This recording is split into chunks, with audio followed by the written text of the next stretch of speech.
Bakit nag-i-enjoy ang narcissistic na mister kapag nag-aaway si Mrs. at kabit? Unang-una, gustong-gusto niya yung pinag-aagawan siya. Gustong-gusto niya yung pinag-aawayan siya. Dahil doon niya nafe-feel at nai-enjoy niya yung feeling na gwapong-gwapo siya sa sarili niya. Puging-pugi siya sa sarili niya.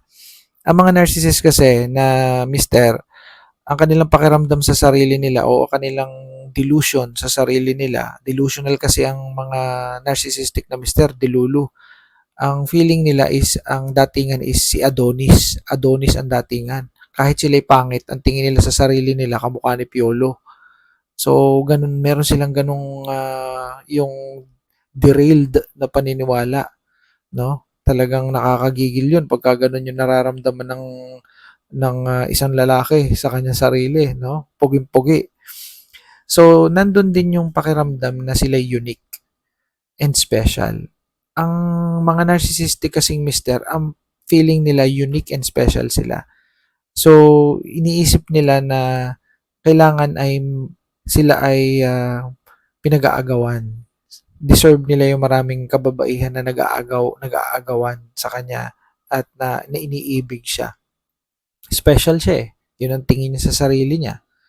Ganun kalupit yun. And nag enjoy siya at napi-feel niya yung pagiging unique niya, pagiging special niya pag nag-aaway si Mrs. at saka si Kabit. Lalo na pag nagsasampigahan na yan, nagsasabunutan na yan, yung naghihilahan na yan ng damit, na to the point na magtanggalan na yung mga damit. Gustong-gusto niya yun na ganun. Kaya, so ganun yun. Kaya nag enjoy yan. Yung sasabihin ninyo na nai-stress ang narcissist pag may nag-aaway na kaya hindi nai-stress ang mga yan kapag kami nag-aaway na kabit at saka misis. Enjoy na enjoy yan. Puging-pugi yan. Kaya nga pagka yan halimbawa ay napapunta sa inuman, no, yung mga okasyon, yung mga maraming mga kalalakihang magkakasama. Pare, grabe no, nag-viral yung ano mo, yung video mo, yung nagsampalan yung misis mo tsaka yung chika babe. Yung chick, sino ba yun? Pag ganun ganon eh. Alayo, pare. Ano lang yun? Kakatrabaho ko lang yun. Pag ganun ganon, no? Tanggi-tanggi, no? Pag ganun ganon, ganun ganon. Pero deep inside, proud na proud yun. Talagang ano yun, feeling niya na siya yung superior siya sa mga kalalakihang kaharap niya sa inuman. Feeling niya siya yung pinaka-pogi doon.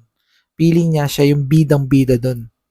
Lalong-lalo na pagka yung tinatapik sa balikat ng mga kapwa lalaki. No, no.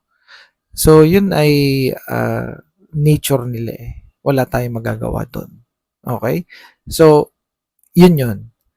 Enjoyable ang mga ganitong pangyayari sa narcissist. Gusto nila, pinagkakaguluhan sila.